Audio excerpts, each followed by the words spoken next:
Fabrice Boutin, bonjour. Bonjour. Nous sommes dans les locaux d'aujourd'hui.com à Paris, près de la Tour Montparnasse.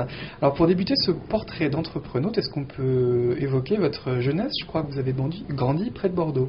J'ai grandi dans le sud-ouest, je suis né à Arcachon, où j'ai passé les 18 premières années de ma vie. Vous étiez quel type d'adolescent? Plutôt informaticien? Pas du tout. J'étais sportif, mes parents sont profs de sport, étaient profs de sport. Donc je vais passer ces années-là à faire du sport, je fais du saut à la perche. À haut niveau, je crois. Je participe tous les ans, à partir de 12-14 ans, au championnat de France. Et mon objectif, c'est ça, c'est devenir champion olympique. Et c'est un de mes copains qui le deviendra, puisque c'est Jean Galfion avec lequel je vais passer une partie de ma jeunesse quand on fait les championnats d'athlétisme. Votre record personnel était à combien? 4,43 m à l'époque. Oui, c'est quand même... En minime cadet, 14-15 ans. C'est quand même très haut. Alors, vous passez votre bac et je crois que vous partez aux États-Unis pour perfectionner cette discipline. Ouais, toujours dans le sport. J'ai la chance d'avoir une petite bourse pour aller faire une année d'entraînement aux États-Unis. Je pars dans l'Ohio, donc en plein milieu des US. Et là, par contre, une chose va se passer, c'est que je pars pour faire prof de sport, finalement.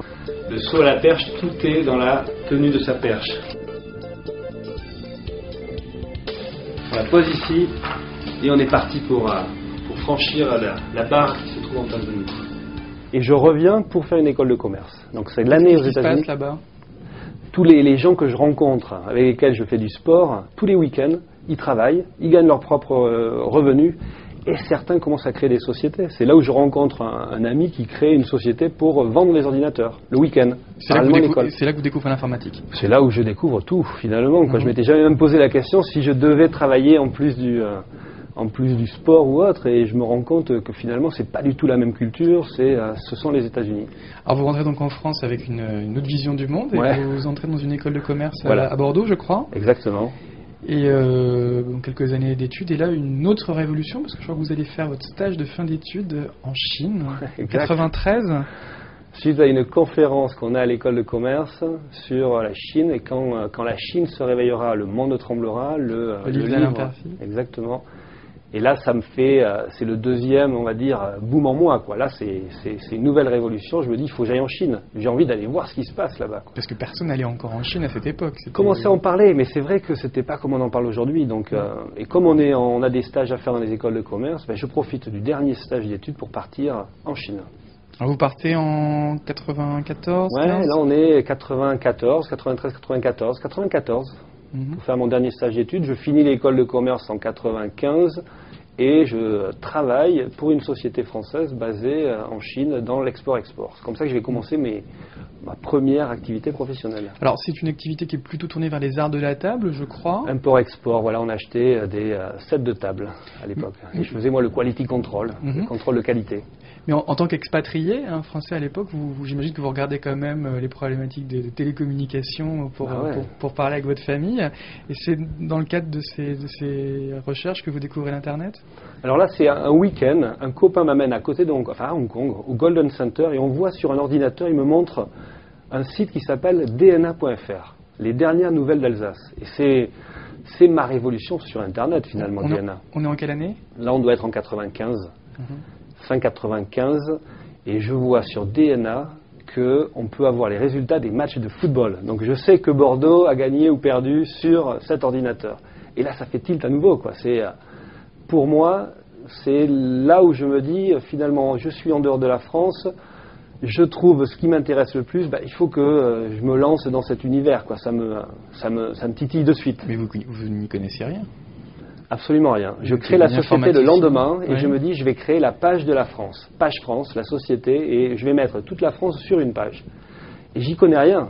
Je crée la société et je commence à rentrer dans le code informatique, dans les contenus, et je vois très vite que je suis pas très doué. Ni graphiste. Je suis pas graphiste du tout. J'ai beau avoir acheté Photoshop, j'y arrive pas. Et puis écrire les contenus, je vois aussi que c'est un vrai métier, quoi. C'est pas le mien. Donc, voilà, au bout de 2-3 mois, il faut trouver une équipe. Donc là, je me dis, qui c'est que je peux trouver dans les nouvelles technologies? Et je vais faire appel à mon frère en premier, qui lui est en école d'ingénieur à Bordeaux. Il a fait maths sup, il a fait maths spé. Et je lui dis, tiens, toi qui aimes bien les mathématiques, tu devrais aimer le développement informatique. Et puis, il connaît sans plus, et il s'y met, il rentre dedans. Et puis la question se pose, est-ce qu'il est d'accord pour venir me rejoindre en Asie et pour qu'on commence à travailler ensemble au lieu de le faire depuis Hong Kong et puis la France. Et Christophe décide de me rejoindre. Grande discussion, négociation familiale, mes parents étant enseignants, quitter une école d'ingénieur en 2e année, pas la finir, c'est presque un drame familial, mais Christophe me rejoint et là on avance, quoi. Parce que là on commence à développer un site et lui il comprend très vite le HTML et le développement ASP, quoi, à l'époque, Microsoft. Là j'ai mes gris-gris chinois, toi, le bonsaï, et puis tout ce qui est les symboles chinois de réussite, qui sont là pour justement nous aider au cours de l'année chinoise. C'est l'année du buffle. C'est un buffle, ça? Non. Alors pagefrance.com donc prend vraiment son envol au printemps 96. Page France va prendre son envol parce que là on a maintenant l'équipe. J'ai Christophe pour la partie technique, mais il me manque quand même le maillon, voilà, le contenu. Et là, comme par hasard, la même année, je crois que c'est en 96, je rencontre Philippe Montero d'Arrocha à Singapour. Et lui, il est correspondant de l'équipe sur la zone Asie du Sud-Est. Et le jour où je le vois, il me dit, tiens, j'ai enregistré un site qui s'appelle aujourd'hui.com. Donc la Dream Team est composée, il y a le commercial, il y a le journaliste, il y a le technicien. Là c'est parti et on est tous les trois passionnés et on monte cette société tous les trois ensemble et c'est parti.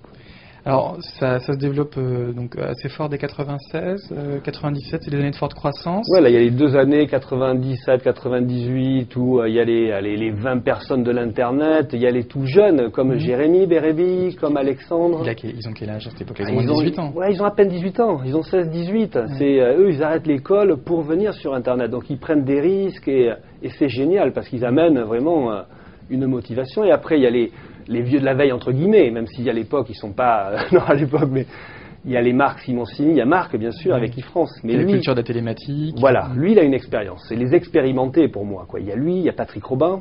Donc Patrick, c'est pareil, il y a Imaginette. Et ils ont déjà l'expérience d'avoir créé des sociétés et d'avoir profité de la vague du mini. En 99, ça commence à devenir plus sérieux, parce que je crois qu'il y a le rachat de Nomade par Liberty Surf en juillet, je crois. Jean Poster et Gilles Gasquière, exact. Et à partir de là, on commence à voir arriver le big business, les Bernard Arnault et les fonds d'investissement. Et d'ailleurs, Page France commence aussi à intéresser des investisseurs.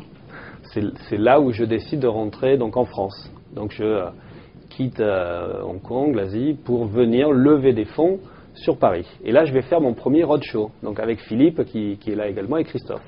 Je connais rien, venant moi du Sud-Ouest, les roadshows, c'est pas ma spécialité. Et donc on apprend à présenter aux 10 plus grands financiers parisiens notre business plan, notre modèle économique.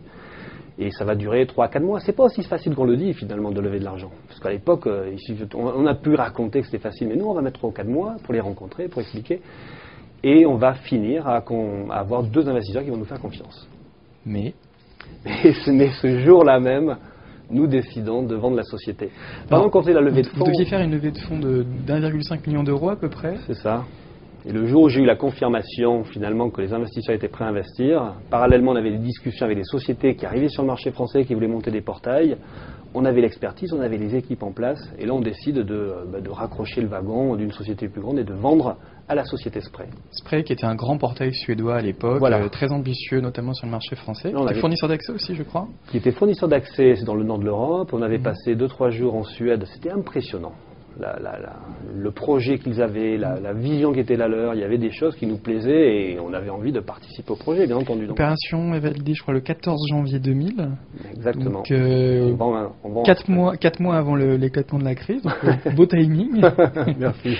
C'est une belle opération financière également, j'imagine, pour vous. Vous aviez quel âge Donc on est en 99-2000, j'ai 28-29 ans déjà, finalement oui. Là vous gagnez au loto là parce que... C'est ma première très belle réussite financière, exactement, tout à fait. Alors 2001, donc vous prenez un peu de recul, je crois que c'est pour des raisons familiales, vous repartez aussi en Asie. Mon épouse tombe enceinte. Votre épouse tombe enceinte et vous repartez en Asie. Et elle est d'origine coréenne, elle sent pas du tout l'accouchement à Paris, parler en français le jour le plus important de sa vie et autres, donc on retourne en Asie. et je vais moi décider de prendre 2 années complètement off pour m'occuper des enfants et faire un break avec Internet. Et 2003, Philippe, associé donc de Page France, il a la naissance de sa fille, il invite 10 de ses copains à Bali, il loue un très bel hôtel, et c'est au cours de cette semaine-là où finalement on va revenir ensemble. On va se dire, on n'en peut plus, 2 ans finalement à pas faire d'Internet, ça ne nous correspond pas, on aime trop ce média. Et là on repart tous les 3 avec une nouvelle vision et un nouveau projet qui va s'appeler Anxa, et qui va être autour du développement personnel et du mieux se connaître en utilisant Internet. Et ce sont surtout des services payants. Voilà. Et là, on arrive sur le modèle économique des services payants. Fini le gratuit, la frustration du gratuit, où finalement, on avait du trafic, mais on n'arrivait pas à le monétiser. Et là, on se dit, on va vendre des services. Mais qu'est-ce qu'on peut vendre? On ne veut pas faire du e-commerce, on ne veut pas faire de la livraison. On va tester une dizaine de services. Et il y en a un qui va être une réussite, c'est le test de QI, qui va lancer notre catalogue psychologie et tests. D'avoir des tests autour de l'emploi, autour de la culture générale, et surtout de l'intelligence et du cerveau. Et là, il y a 2-3 années extraordinaires aussi dans l'expérience des services payants. Il y a WHA qui est lancé par France Télécom, une solution de paiement intégrée. Il y a Allopass. Et on va vendre en 3 ans 1 million de tests autour et de l'analyse personnalisée dans le monde. On a 50 partenaires, on travaille sur des marques blanches, et les gens achètent des services entre 3 et 10 euros. Parce qu'il n'y a pas beaucoup de gens qui ont réussi à vendre autant de services payants de ce type. Et c'est là où on voyait qu'il y avait une vraie valeur ajoutée. Pourquoi les gens achetaient? Parce que dans la vie réelle, où est-ce qu'on pouvait aller faire un test de QI? Et quand on avait fait son test de QI, on pouvait le comparer avec ses amis. Et une fois qu'on l'avait comparé, on donnait même les forces et les faiblesses de l'organisation du cerveau et de la structure.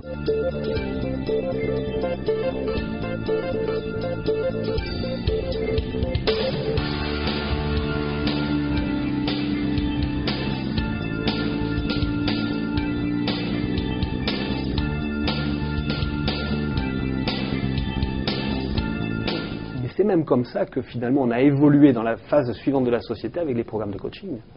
Parce que les gens nous ont dit, maintenant que je connais mes faiblesses, que mon cerveau droit n'est pas suffisamment développé par exemple par rapport à l'intelligence, on a développé les programmes d'entraînement du cerveau. Alors malgré le fait que la pub se vendait mal, malgré la difficulté de créer du trafic, donc vous décidez quand même de revenir avec aujourd'hui.com sur ce marché des médias. Voilà, donc là c'est la frustration Google, on se dit, c'est vrai qu'on a réussi à vendre des services via nos partenaires, via Orange, via MSN, un peu partout dans le monde, mais on n'arrive pas à s'occuper de Google. Donc on revient avec aujourd'hui.com, on revient finalement au même métier que Page France en 2007. En 2007, on lance le portail aujourd'hui.com avec une équipe éditoriale, avec du contenu, avec un positionnement sur 3 angles. La minceur, la grossesse et la psychologie dont on venait sur les services payants. Mais à la base, c'est une manière d'acquérir du trafic gratuitement pour vendre vos services payants, ou c'est une vraie volonté de relancer, de revenir aux sources? C'est une vraie volonté de revenir aux sources, de ce qu'on aime, d'offrir des services gratuits, parce qu'il n'y a rien de mieux que d'offrir du gratuit à des gens sur Internet. Parce que vous pensez que le marché a changé, que la monétisation par la publicité peut enfin Exactement, ça c'est fonctionner. Vrai. On a le sentiment que le modèle publicitaire est en train de se mettre en place, c'est-à-dire qu'au féminin, Doctissimo, les acteurs français montrent qu'il y a un modèle économique, qu'on peut vendre de la publicité une fois qu'elle est bien ciblée, une fois que le contenu est intéressant.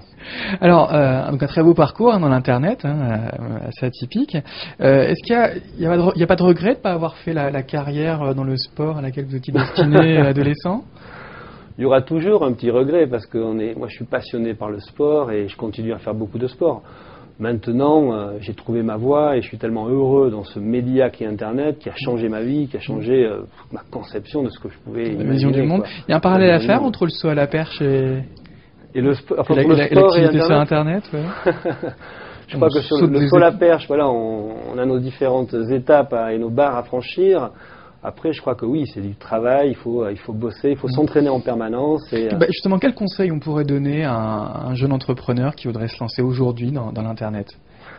Moi, je crois que il faut y aller, quoi. Il ne faut pas trop se poser de questions. Le conseil, c'est foncez, allez-y, il y a tout à inventer, il y a tout à faire. C'est un média qui est passionnant, extraordinaire. On apprend plus une fois qu'on a lancé sa société qu'en faisant les business plans avant. Il faut y aller, quoi. Il faut se lancer et puis ça réussira. Fabrice Boutin, je vous remercie. Merci.